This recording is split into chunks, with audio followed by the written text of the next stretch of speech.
Kung ang isang tao ay biglang napahawak sa dibdib at bumagsak dahil sa paghinto ng puso, cardiac arrest, ang bawat minuto, bawat segundo ay nagiging isang kritikal na sitwasyon.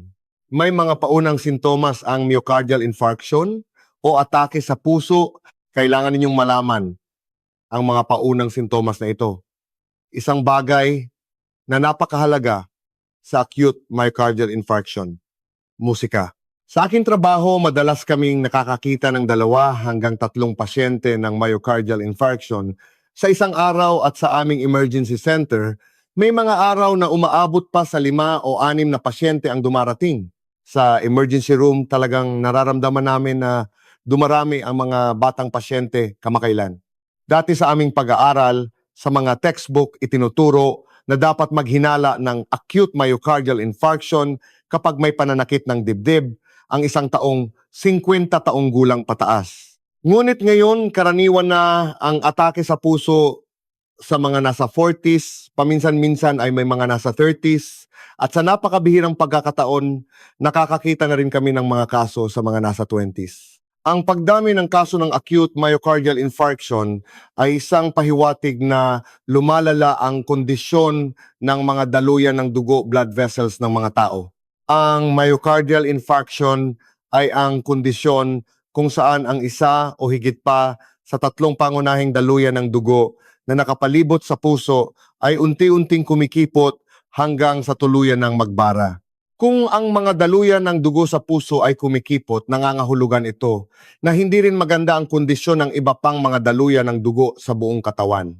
Dati kapag tinitingnan namin ang mga CT scan ng tiyan o ulo, ang tinatawag na calcification, kung saan ang mga ugat ay nagkakaroon ng mga puting deposito na parang bato dahil sa sobrang plaque, ay karaniwang nakikita lamang sa mga taong may edad 65 o 70 pataas. Kaya't ipinapaliwanag namin noon, habang tumatanda, humihina ang kondisyon ng inyong mga ugat. Ngunit ngayon, ang ganitong masamang kondisyon ng mga ugat ay nakikita na sa mas nakababatang edad, at ngayon kahit sa mga nasa 50s pa lang, makikita mo nang maputi na ang kanilang mga ugat. Sa ngayon, halos lahat ng pasyente ay may mapuputing ugat na sa scan, kaya hindi na namin ito maipaliwanag sa bawat isa sa sobrang dami. Ang patuloy na masamang kondisyon ng mga ugat ay nangangahulugan na dumarami ang populasyon na may alta presyon, at marami rin ang may mataas na triglycerides o LDL cholesterol na nagdudulot ng patuloy na pag-ipon ng plaque sa mga ugat. Habang naiipon ng mga ito, isang araw kapag ang plaque na iyon ay biglang pumutok o napunit doon, nangyayari ang tuluyang pagbabara. O kaya naman ang mga namuong dugo, blood clots, mula sa binti o nabuo sa loob mismo ng puso, ay maaring biglang bumara sa daluyan ng dugo ng puso. Isa itong sakit kung saan may 10% hanggang 30% na tsansang mamatay. Mas malawak ang pagtataya na nagsasabing kahit sa gitna ng procedure, may 30% na posibilidad ng kamatayan. Dahil ito ay isang napakadelikadong sakit. Kung ang isang tao ay biglang napahawak sa dibdib, bumagsak at nag-cardiac arrest, ang bawat minuto, bawat segundo ay nagiging isang kritikal na sitwasyon. Pagkalipas ng 1 minuto, dahil wala ng daloy ng dugo patungo sa utak, nagsisimula na ang pinsala sa utak, brain damage. Mula sa 1 minuto, bawat minutong lumilipas ay nagdaragdag ng 10% sa tsansa ng kamatayan.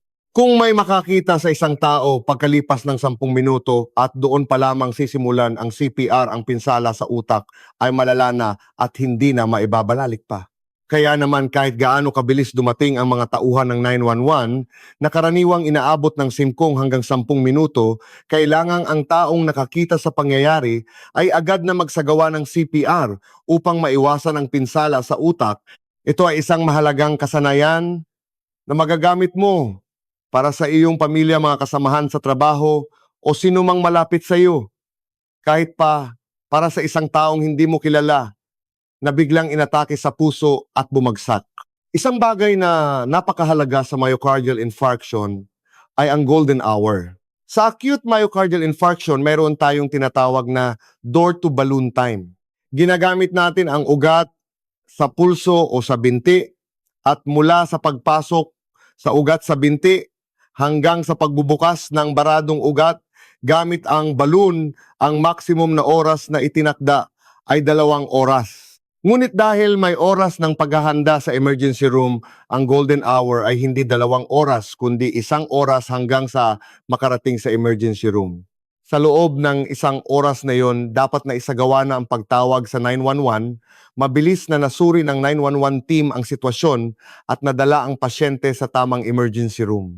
Sa ER, mabilis na kinukuha ang kasaysayan ng pasyente, tinatawagan ang kaukulang departamento at habang naghahanda para sa procedure, inihahanda na rin ang lahat para sa mabilisang pag-akyat sa operating room. Kung magagawa ang lahat ng ito nang mabilis, doon lamang maaabot ang 2 oras na target. Pagkalipas ng 2 oras, hindi lang ang mga komplikasyon dahil sa pinsala sa kalamnan ng puso ang problema, kundi pati na rin ang pagkamatay necrosis ng mga tissue sa paligid ng ugat ng puso. Dahil dito, kapag sinubukan nating buksan ang ugat, maaari itong mapunit. Kaya kapag nagbara ang ugat sa puso, kailangan itong buksan sa lalong madaling panahon upang hindi mapunit ang mga tissue sa likod nito habang binubuksan ang daluyan. Iyon ang dahilan kung bakit itinatakda ang golden hour sa 1 oras. Habang nasa estado pa lamang ng angina, ito ay malulunasan. Ngunit kapag tuluyan nang nagkaroon ng myocardial infarction, ang mga ugat ng puso ay tuluyan nang namamatay necrosis, kaya't hindi maiiwasan ang permanenteng pinsala. Ang angina ay ang kondisyon kung saan ang ugat sa puso ay kumipot na ng higit sa 50% na nagdudulot ng paninikip o sakit sa dibdib kapag umaakyat ng hagdan o nag-eehersisyo. Karaniwan ng sakit na ito ay tumatagal ng mas mababa sa 1 minuto. Kung ito ay tumatagal na ng higit sa 5 minuto, ito ay tinatawag na unstable angina. Ang unstable angina ay dapat ituring na isang sitwasyon kung saan maaaring magkaroon ng atake sa puso anumang oras. Kaya mahalaga na malaman agad ang iyong kondisyon habang nasa angina stage pa lamang at gumawa ng aksyon upang hindi ito mauwi sa isang myocardial infarction. Mayroong ilang mga paunang sintomas ang myocardial infarction. Kailangan ninyong malaman ang mga paunang sintomas na ito. Ang pinakamahalaga ay ang pananakit ng dibdib. Sa kaso ng myocardial infarction, inilalarawan ito ng mga pasyente na parang may elepanteng nakadagan sa kanilang dibdib o parang binibiyak ang kanilang dibdib. Ganito kalala ang sakit na kanilang nararamdaman. Ang sakit na ito ay resulta ng pagkamatay ng kalamnan ng puso sa ibaba ng baradong ugat. Kapag may pananakit ng dibdib, ang unang dapat isipin ay posibleng problema ito sa puso. Ang pinakamaraming pasyente ay nasa grupo ng mga lalaking nasa 50s at sila ang may pinakamalinaw na sintomas. Sa mga mas matatanda naman, lalo na yung may malalang diabetes, hindi nila gaanong nararamdaman ang sakit. Ito ang dahilan kung bakit nagkakaroon ng diabetic foot dahil hindi nila nararamdaman ang sakit sa dibdib. May isang 70 taong gulang na pasyente na dumating dahil medyo naninikip daw ang kanyang dibdib. Ngunit nang suriin, ito pala ay isang acute myocardial infarction. May isa ring kaso na natatandaan ko, isang lalaking nasa 50s na sobrang tindi ng sakit ng dibdib na kanyang idinadaing. Naisip ko agad, delikado ito. Ang kanyang ECG ay nagpakita ng acute myocardial infarction. Habang inihahanda namin siya para sa procedure, binibigyan ng mga lunas sa intensive care unit at pinapainom ng gamot bago pa man siya iakyat sa operating room, biglang huminto ang kanyang puso. Nagkaroon siya ng ventricular fibrillation kung saan nanginginig lang ang puso. Agad na napasigaw ang pasyente at bumagsak. Mga 2,003 segundos siyang nagkumbulsyon dahil hindi na umaakyat ang dugo sa utak at pagkatapos ay nawalan na siya ng malay. Habang isinasagawa ang CPR, ginamitan namin siya ng defibrillator, yung parang pangkuryente na nakikita ninyo sa mga drama. Sa kabutihang palad nagkamalay ang pasyente, tinanggal niya ang maskara at sinabing, okay lang ako. Kaya sinabi namin, hindi maganda ang sitwasyon, kailangan nating mag-procedure agad. At sa procedure room, muli siyang nagkaroon ng problema, ngunit naisagawa namin ang procedure at naalala kong naligtas siya. May mga pagkakataon na ang mga pasyente dumarating sa emergency room dahil sa pakiramdam na hindi natunawan at doon lamang sila nadidiagnose na may atake sa puso. Kung dumating sila at sinabing masakit ang dibdib ko, madali naming matutukoy. Ngunit kung sinabi nilang hindi ako natunawan o masakit ang sikmura ko, maaring hindi agad namin maisip ang atake sa puso. Subalit dahil sanay na kami sa mga ganitong kaso sa ER, karaniwan naming kinukuhanan ng ECG ang mga pasyente. Ngunit ang pagkuha ng ECG ay maaaring maantala kahit ilang segundo lang. Pagkatapos kapag tiningnan ang ECG doon, makikita ay may atake pala sa puso. Ito ay madalas mangyari. Kung ikaw ay kabilang sa high-risk group, ibig sabihin may alta presyon, diabetes, mataas na kolesterol, may kasaysayan sa pamilya ng namatay dahil sa sakit sa puso o may kamag-anak na may ganitong sakit, hindi maganda ang iyong lifestyle o diet. Naninigarilyo, malakas, uminom ng alak, obes o may sukat ng baywang na higit sa 85 cm kapag nakaramdam ka ng parang tinutusok o pinipiga sa itaas na bahagi ng tiyan o sikmura, dapat mo itong ituring na kapareho ng sakit sa dibdib. Kahit na pakiramdam mo ay hindi ka lang natunawan, dapat mo itong isipin na parang sakit sa dibdib at isaalang-alang kung ito ay problema sa puso. Meron din tayong tinatawag na referred pain. May mga pasyenteng nakakaramdam ng sakit sa kanilang panga o sa itaas na bahagi ng kaliwang braso. Ito ay dahil ang parehong nerbiyos ang na-stimulate kaya't ang sakit ay nararamdaman sa ibang bahagi. Dapat ding bigyang pansin ang mga sintomas na ito. Isa pa, kapag nagkaroon ng atake sa puso, hindi na makapag-pump ng maayos ang puso na nagdudulot ng hirap sa paghinga. Kaya, kapag biglang lumala ang hirap sa paghinga, dapat isipin na maaring puso ang sanhi nito.